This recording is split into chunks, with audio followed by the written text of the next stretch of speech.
Amelia Catherine believed her jet needed nothing more than her word to leave the ground, until Mason Carter, the quiet single father everyone dismissed, found the pressurization system tampered with before a classified military flight. In front of the executive team, she delivered her cold warning without any hesitation. Touch her jet again and he would be finished. Minutes later, a call from the Pentagon froze the entire hangar into silence.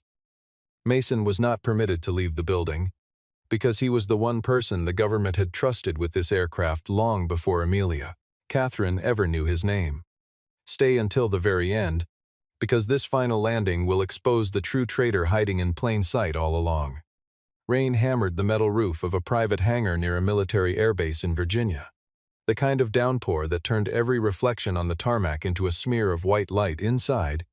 A silver-white jet belonging to Aerovance Systems sat under floodlights, surrounded by technicians moving with the tight, controlled urgency of people who knew a deadline was closing in fast. This was not an ordinary corporate departure. The aircraft had been quietly fitted to carry emergency communications equipment for the Pentagon, a contract that had taken Aerovance Systems 2 years to secure and that could just as easily be taken away. Amelia Catherine arrived a few minutes before midnight, dressed in a tailored suit that looked out of place among the grease and cables of the hangar floor. She moved through the space the way she moved through boardrooms, with a posture that dared anyone to slow her down, her heels clicking sharply against the concrete in a rhythm that seemed to announce her arrival, before she had even spoken a word. The board was watching this flight. The press was watching this flight. Somewhere in the Pentagon, officers she had never met were watching this flight as well, and she understood that her company's future rested on getting the jet into the air before dawn. Joseph Hunter stayed close at her side, his tablet glowing with schedules and checklists.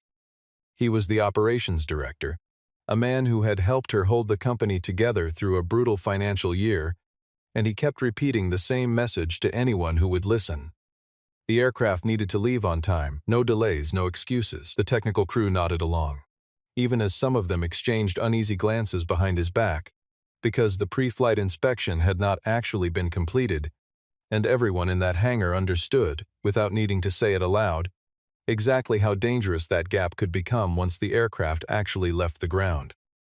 Near the rear of the hangar, away from the noise, a contract technician named Mason Carter worked without drawing attention to himself. He wore a faded jacket and carried a toolkit that had clearly seen years of use, and most of the younger staff barely registered his presence. He rarely spoke unless spoken to, and he never volunteered stories about his past. What no one in that hangar knew was that Mason had once helped design a classified safety protocol used on aircraft carrying sensitive military cargo, a chapter of his life that had been sealed away long before he ever wore an Aerovance uniform. Mason was also a single father, though nothing about the hangar that night revealed it. A brief message flashed across his phone reminding him of a school event the following morning, and he silenced it without a second glance, tucking the phone back into his pocket and returning his full attention to the aircraft in front of him. His daughter was the quiet center of his life, the reason he took jobs like this one instead of chasing recognition, but he never let that part of himself surface at work. Lucas Wyatt, the technical team lead, warned Mason under his breath not to make waves that night. The company was under too much pressure, he said, and nobody wanted a contract technician causing delays. Mason said nothing in response. He simply kept his eyes on the secondary pressurization readout, where a number sat just slightly out of place, a discrepancy small enough for most people to overlook and large enough, to someone who understood the system, to matter enormously. As he traced the anomaly further, Mason recognized something troubling in the secure communications relay tied to the military portion of the flight. If the jet lifted off with this fault intact, the danger would not stay confined to a minor technical failure. At high altitude, under classified operating conditions, a fault like this could cascade into something far worse. Mason closed the panel gently, thought for a long moment, and decided that whatever came next, he was not going to stay silent. The hangar widened into a cavern of noise and light as the deadline drew closer, rain still drumming overhead, white floodlights bouncing off the polished body of the jet while the technical crew moved in tight, hurried circles around it. Carts loaded with cable spools rolled past open panels, and somewhere near the tail section a ladder scraped against the floor as a technician climbed to check an antenna housing for the third time that night, the whole space thrumming with the particular anxiety of people who understood exactly how much was riding on the next few hours. Amelia Catherine stood near the nose of the aircraft and addressed the staff directly, her voice carrying easily over the din, informing everyone that the jet needed to leave the ground before 5 in the morning without exception. There was no room in her tone for negotiation, only the flat certainty of someone accustomed to being obeyed.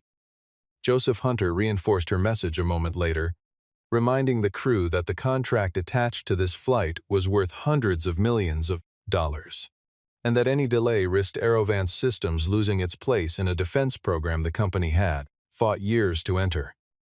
His words landed hard on the younger technicians, several of whom had families depending on their paychecks and no desire to be blamed for slowing things down. The pressure in the room thickened with every passing minute, and even the most experienced members of the crew found themselves rushing through checklists they would ordinarily have taken far more time to complete, each of them privately hoping that someone else would catch any mistake before it became their own. Mason Carter worked quietly beneath a secondary panel most senior engineers tended to overlook, trusting instead in paperwork that claimed the system had already been verified. Lucas Wyatt crouched beside him and murmured that everything had already been signed off, that there was no need to double-check anything at this stage. Mason did not argue. He simply asked who had provided the final confirmation. Lucas hesitated, then said only that the order had come from above, without offering a name. That answer did not sit right with Mason. He traced the maintenance log further and found a sequence of timestamps that did not align with the actual condition of the aircraft, as though someone had gone back afterward and smoothed over the record. Digging deeper, he discovered that the secondary pressurization system had been deliberately adjusted, and that the discrepancy had been buried beneath a maintenance entry that had clearly been cleaned up after the fact. This was not an oversight. It had the shape of something done on purpose. Mason requested that the fueling process be paused so a more thorough inspection could take place. The announcement rippled through the crew like a current, because everyone understood that halting the process this close to departure could bring serious consequences down on whoever caused the delay. Joseph Hunter noticed Mason standing near the control panel and felt his patience snap almost immediately, storming over with the kind of anger that came easily to a man used to controlling every outcome around him. Word reached Amelia within minutes that a contract technician was holding up her flight. She did not wait for a full explanation. She crossed the hangar floor with quick, deliberate steps, her expression cold enough to silence the crew before she even spoke, and she demanded to know who had given this man permission to touch her aircraft in the first place. The rain outside seemed to grow louder in the silence that followed, as though the whole building was holding its breath, waiting to see what would happen next between the woman who ran the company and the quiet man who refused to look away from what he had found. Mason kept his voice level as he explained to Amelia that the aircraft was not safe to fly, choosing his words carefully even as her stare bore into him with open disbelief. Around them, the rest of the crew slowed their work without quite meaning to, drawn toward the exchange the way people are always drawn toward a confrontation they know they should stay out of, their tools going quiet in their hands as they listened. She assumed he was exaggerating a minor issue to make himself look important in front of the crew, a suspicion that showed plainly on her face as she crossed her arms and waited for him to justify himself.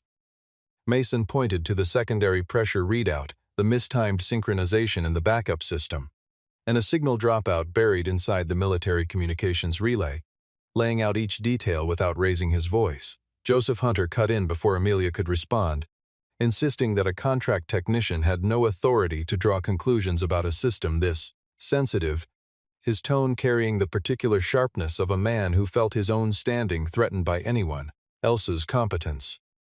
Mason did not react with frustration. Instead, he calmly asked for the original maintenance log rather than the summarized version the crew had been shown. Lucas Wyatt felt a knot form in his stomach, because he already knew that the original log had been quietly replaced by a condensed report that left out several inconvenient details. Evelyn Madison arrived at that moment to review the legal paperwork required before departure, her presence a reminder that this flight carried obligations far beyond the hangar floor. Mason noticed almost immediately that the final approval signature did not match the actual working hours of the technical team, a small inconsistency that suggested someone had signed off on work that had not truly been completed. Amelia, still trusting the man who had stood beside her through years of difficulty, kept her faith fixed on Joseph rather than on the technician trying to warn her, telling herself that loyalty built over years could not simply be set aside because of a stranger's suspicion, even as a small, uncomfortable doubt began to form somewhere beneath her certainty. Mason pressed further, explaining that this fault would not simply destabilize the cabin. It could also lock the wrong communications protocol into place the moment the aircraft entered restricted military airspace, a consequence far more serious than a delayed departure. Joseph seized the opening to paint Mason as unreliable, mentioning that he had once been removed from an earlier program under circumstances nobody in the room understood. Mason offered no defense and no explanation for his past, letting the accusation hang in the air without correcting it. Amelia misread that silence as guilt, convinced that a man with nothing to hide would have spoken up immediately. She ordered Mason to step away from the aircraft without another word of discussion, her patience for the disruption completely exhausted. Mason held her gaze and told her plainly that if she forced him to leave now, she would be sending her entire flight crew into the sky aboard an aircraft that had never actually been confirmed safe. The words landed heavier than he intended, and for a moment nobody in the hangar moved, the tension pressing down on the space like the weight of the storm still beating against the roof. Outside, everyone waiting to see whether Amelia would soften her position or push forward regardless of the warning standing directly in front of her. Even Joseph seemed to hesitate for a fraction of a second, as though some part of him had not expected Mason to hold his ground this firmly, before he quickly recovered and pressed his case even harder than before. Amelia's patience finally broke as Mason continued standing in front of the technical panel, refusing to move despite the order she had already given him. In that moment she did not see a man with rare expertise or hidden history. She saw a contract worker in a worn jacket, someone who by every visible measure did not belong in a conversation about a flight this important. Joseph Hunter sensed the shift in her mood and pushed harder, telling her that Mason was actively damaging the company's reputation in front of the very people they were trying to impress. The technicians around them fell into an uneasy silence, none of them willing to be pulled into a confrontation that was clearly not theirs to have, several of them suddenly finding urgent reasons to check equipment on the far side of the hangar, rather than remain within earshot of the two people now facing each other down. Mason set his toolkit down slowly, keeping his voice steady even as the room grew tense around him. He told Amelia that he only needed 10 minutes to prove that the fault sat in the secondary pressure line and the verification recorder, nothing more than a short window to demonstrate what he had already found. Amelia answered with a single line that would echo through the hangar long after the words left her mouth. Touch her jet and he was finished. The sentence cut through the noise and left Mason publicly humiliated in front of the entire crew, his warning dismissed as though it had never been spoken at all. Lucas Wyatt lowered his eyes, unable to meet Mason's gaze, ashamed of his own silence even as he told himself there was nothing more he could have done. Evelyn Madison watched Joseph closely during the exchange and noticed something odd in his posture, a flicker of relief that seemed strangely out of place for a man supposedly worried about the company's reputation. Mason did not raise his voice or argue further. He simply looked at the aircraft the way someone looks at a danger that only he seemed to fully understand, a quiet certainty settling over him even as everyone around him assumed the matter was closed. He took half a step back but made no move to actually leave the technical area, his presence still anchored near the panel he had been examining only moments before. Amelia, unwilling to tolerate any further defiance, instructed Samuel Owen to have security escort him out of the building immediately. Before anyone could lay a hand on him, Mason spoke a single sentence that made the entire crew freeze in place. This system was currently running a military protocol, not a civilian one. For a brief instant, something shifted across Joseph's face, a flash of alarm gone almost as quickly as it appeared, though Evelyn caught it and filed the reaction away. Mason quietly triggered a passive alert code embedded in the system years earlier, a failsafe few people even knew still existed. A secondary light on the control panel blinked once and went dark. Nobody in the hangar understood what had just happened, except for the one man standing closest to the aircraft who understood it completely, and who now knew with total certainty that whatever came next was no longer a matter he could simply be ordered to walk away from. Amelia demanded that the flight process continue despite everything Mason had just said, brushing his warning aside as though it carried no weight at all. Her jaw set in the same stubborn line it always took whenever she felt her authority being questioned in front of an audience. Moments later, the pilot reported that a strange authentication lock had appeared in the system, one that prevented the startup sequence from completing no matter how many times the crew tried. Joseph immediately pointed a finger at Mason, claiming he had interfered with the system without any authorization to do so, his voice louder now, sharper, edged with something closer to panic than anger. Mason answered calmly that he had not created the lock himself, explaining that it was an automatic response the system generated whenever it detected a mismatch during a flight carrying a military designation. Amelia asked with visible disbelief how a contract technician could possibly know something like that. Mason did not answer right away, bound as he was by an old confidentiality agreement he had signed long before he ever set foot inside this hangar, a silence that only deepened the suspicion already forming around him. Joseph pressed Samuel Owen to remove Mason from the premises at once, insisting it was necessary to protect company assets from further tampering. Evelyn Madison intervened, pointing out that if this aircraft was genuinely connected to a defense contract, the company had no authority to override a safety warning simply because it was inconvenient. Amelia turned her frustration toward Evelyn, accusing everyone around her of stripping away her control over her own company at the worst possible moment. Mason glanced toward the secondary panel and noticed something troubling, data being wiped remotely even as they stood there arguing. He warned the room that someone inside the hangar was actively trying to erase evidence in real time. Lucas Wyatt checked the auxiliary computer and confirmed an administrative login session had just been active moments earlier. Joseph feigned surprise at the discovery, though he quietly sent a message to an unknown contact while pretending to study the readout in front of him. A small movement that Mason happened to catch reflected faintly in the polished metal of the aircraft's fuselage. Mason chose not to accuse him outright, deciding he needed stronger proof before making an open confrontation, aware that a premature accusation could just as easily be turned back around against him if he moved too quickly without enough evidence to support it. Then, without warning, Amelia's secure phone began to ring, the screen displaying a priority contact line reserved for the Pentagon. Amelia froze at the sight of it, her earlier confidence faltering for the first time that night, while Joseph's composure cracked visibly beside her, his eyes darting toward the exits as though searching for a way out that had not yet closed. The hangar seemed to hold its breath around them, rain still pounding the roof overhead, every technician in the room sensing that whatever came through that phone call was about to change everything that had happened so far, and none of them dared to move until Amelia finally lifted the phone to her ear, her hand noticeably less steady than it had been only minutes earlier. Amelia answered the call under the weight of total silence, every technician in the hangar straining to catch whatever fragments of the conversation they could, some of them leaning almost imperceptibly closer without realizing they were doing it. David Logan, speaking from the Pentagon, instructed her to halt all flight operations immediately.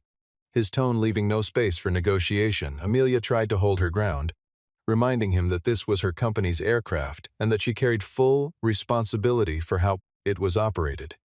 David Logan replied flatly that once a jet carried a military transport designation, priority over its safety protocols belonged to federal authority, not to corporate leadership. He then asked a question that made her stomach drop, wanting to know whether Mason Carter was still present in the hangar. Every head in the room turned toward Mason at once. Amelia felt something close to disbelief settle over her, stunned that the Pentagon knew the name of the very technician she had just humiliated in front of her own staff. Mason stepped forward and took the phone, confirming the current state of the safety lockout in a calm, practiced voice that suggested he had spoken with military officials many times before. David Logan made his position unmistakably clear. Mason was the only person present that night who had ever been cleared to understand the legacy security architecture built into this particular aircraft system. He ordered Amelia to step aside and allow Mason to work without interference, a directive that struck directly at the pride she had carried into the hangar only hours earlier, though something in his tone made it clear the order was not open to debate of any kind. Joseph tried to interject, suggesting that Mason had left an earlier program under circumstances that were far from clear, hoping to plant one more seed of doubt before it was too late. David Logan answered coldly that Mason's actual service record had been sealed for reasons of national security, not because of any wrongdoing on his part. Amelia began to understand in that moment just how badly she had misjudged the man standing quietly beside her, a realization that settled over her slowly and painfully, the way understanding often arrives only after it is already too late to prevent the damage already done. Mason did not gloat and did not seek revenge for the humiliation he had endured only minutes earlier. He simply asked the technical crew to step back from the main system and allow him to examine the verification records without further interruption. Samuel Owen sealed every exit in the hangar according to the federal order now in effect, and every storage device on site was placed under lockdown. Joseph understood, watching the doors close one by one, that the circle around him was tightening with each passing second. Mason stood before the jet now, a man who only an hour earlier had been threatened with termination and was now the sole person authorized to touch the aircraft at all, the rain still falling steadily outside as the balance of power inside that hangar shifted completely, and everyone present understood that nothing about the night would return to how it had started.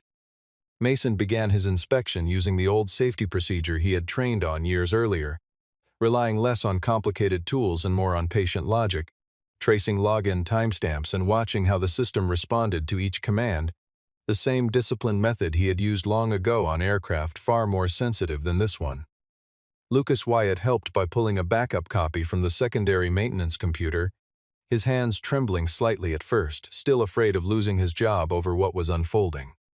Mason told him quietly that all he needed was the truth, nothing more, and something about the simplicity of that request seemed to steady him.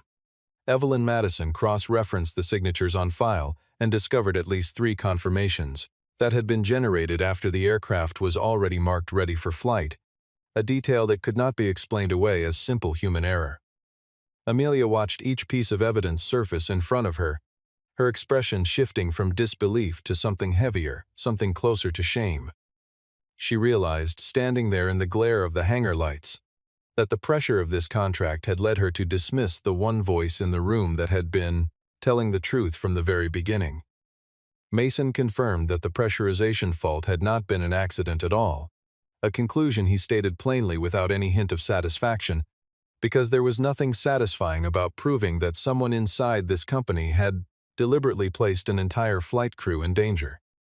Someone had deliberately altered the system so the flight would fail during its most sensitive phase, allowing the failure to be blamed later on ordinary mechanical error. If that plan had succeeded, Aerovance Systems would have lost its defense contract entirely, leaving the company vulnerable to an outside group looking to acquire it at a fraction of its true value.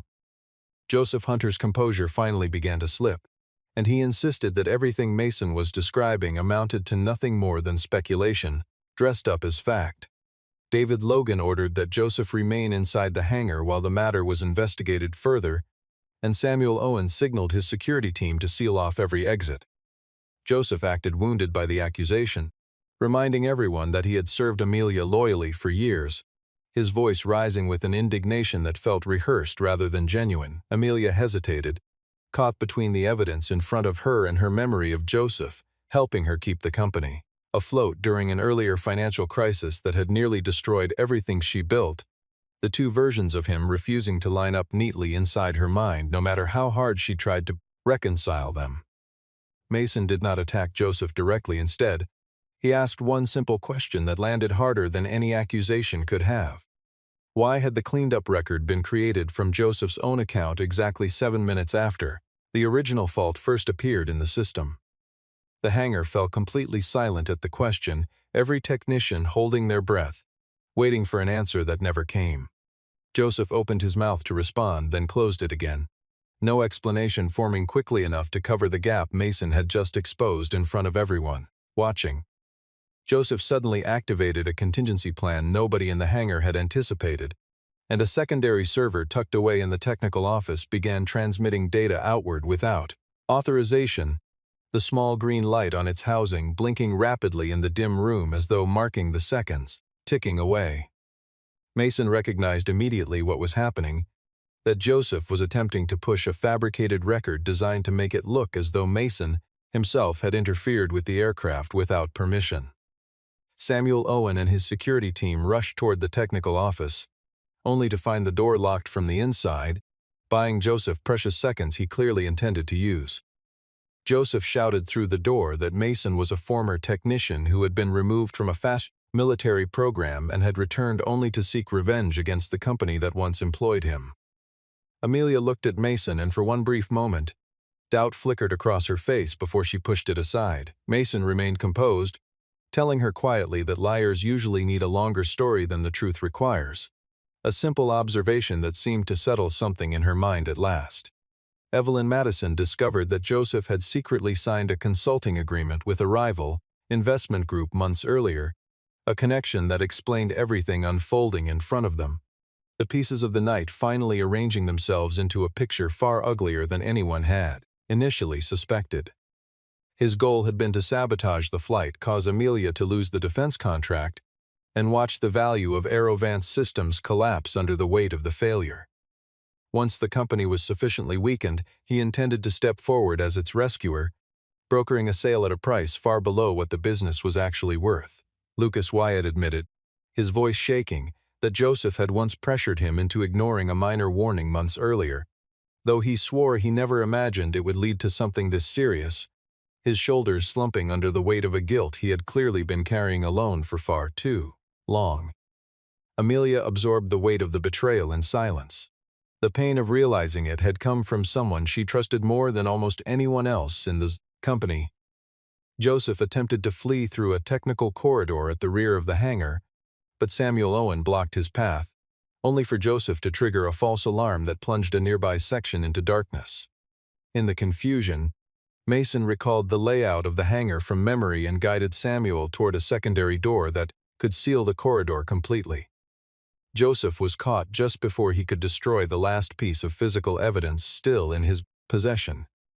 David Logan ordered that every remaining file and device be collected without delay. Amelia stood before Joseph, no longer shouting, her voice instead carrying a quiet, controlled finality as she announced his immediate suspension in front of the entire staff. Mason turned back toward the jet almost immediately afterward, aware that the larger problem still remained unresolved, because the aircraft itself still needed to be saved before the night could truly be considered over.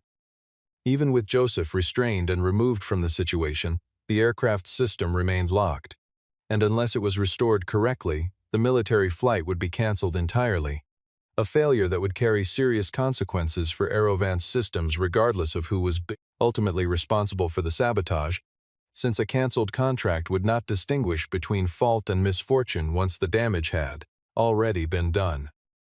Amelia, for the first time all night, lowered her voice and asked Mason what he needed from her.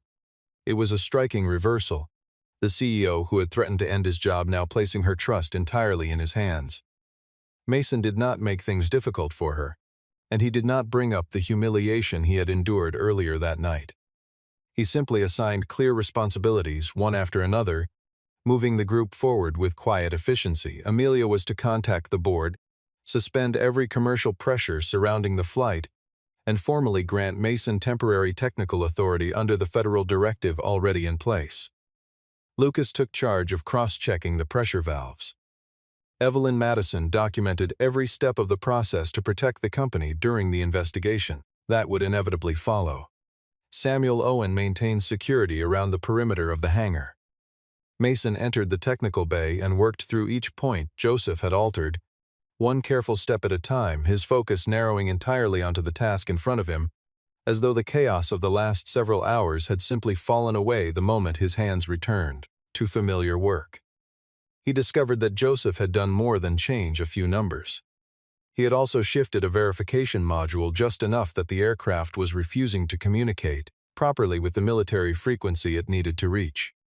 Amelia watched him work, and something in his manner told her this was not a man trying to prove his own worth. He simply wanted to prevent a tragedy from happening on his watch. She finally asked him why he had never explained his background from the very start of the night. Mason answered that certain things he was never permitted to disclose, but that safety was something he would always protect regardless of the personal cost. Amelia fell quiet, feeling something close to genuine shame for perhaps the first time in years, the sensation unfamiliar enough that she almost did not recognize it at first, accustomed as she was to being the one who assigned blame rather than absorbed it. Outside, the rain grew heavier against the hangar roof, and the clock crept closer to the final deadline they could not afford to miss. Mason called for one last cold system check before any attempt to restore full function, wanting to be certain nothing else had been left compromised. The control panel flickered to life under the harsh white lights, numbers steadying across the display as the crew held their breath around him. Then, without warning, a new alert appeared on the screen, one nobody in the room had anticipated, and for a brief tense moment everyone froze again, wondering whether the night's crisis was truly behind them or whether one final obstacle was still waiting to be uncovered before the aircraft could finally be declared safe. The new alert revealed a hidden secondary lock buried deep inside the authentication sequence. One final obstacle standing between the crew and a completed restoration, a last defense Joseph had apparently built into the system long before that night ever arrived. Joseph, still under guard nearby, let out a bitter laugh and remarked that they would never finish in time. Mason understood instantly that this was the last trap Joseph had left behind, because if the lock was released incorrectly, the system would record Mason himself as the one responsible for sabotaging the aircraft rather than repairing it. Amelia faced a difficult choice in that moment, one that would define whether she had truly learned anything from the night's events. She could continue trusting Mason and allow him to proceed, or she could pull back now to protect the company from further exposure. She thought of the words she had spoken to him only hours earlier, the cold warning that had humiliated him in front of the entire staff. Now, in front of that same staff, she said something very different, declaring plainly that Mason Carter had her full authorization to touch the aircraft. The statement did more than restore his technical access. It returned the dignity that had been stripped from him earlier that night. Mason proceeded with the restoration using the legacy security protocol he had once helped design, moving methodically through each stage of the sequence. Lucas read out the numbers as they appeared. Evelyn recorded every action taken.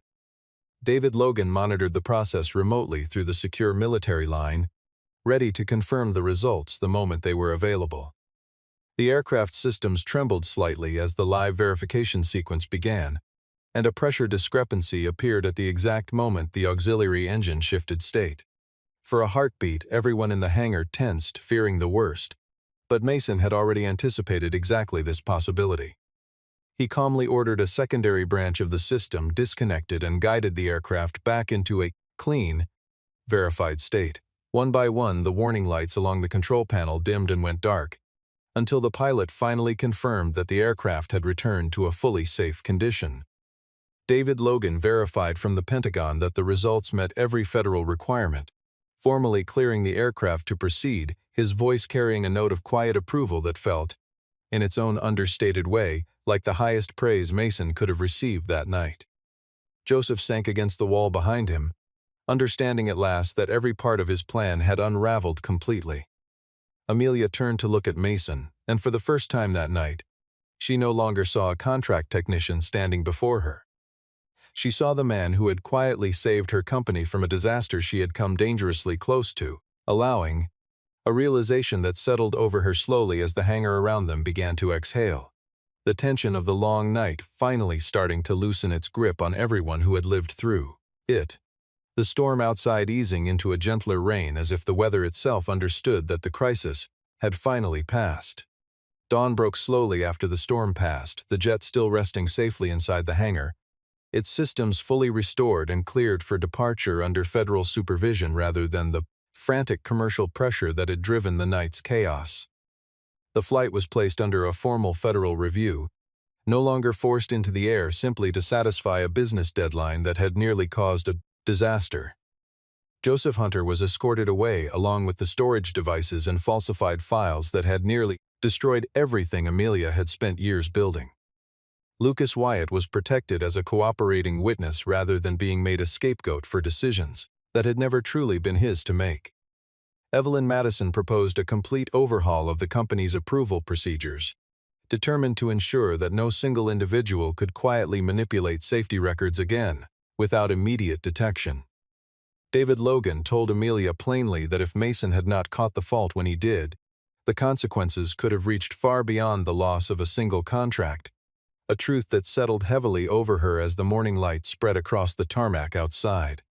Amelia stood before Mason once more, and the difference in her bearing was unmistakable compared to the woman who had issued her cold warning only hours earlier. She apologized in front of the entire technical crew, offering no excuses about pressure or deadlines, no attempt to soften what she had done. Mason accepted the apology without triumph or bitterness in his voice. He told her simply that anyone who worked around aircraft needed to learn humility before the truth, because the sky had never once forgiven arrogance, and it never would. Amelia offered him a new position overseeing independent safety review for every flight connected to defense operations going forward. Mason did not accept immediately. He wanted the arrangement built on a clear contract with well-defined responsibility, not on a gesture made in a moment of emotional relief.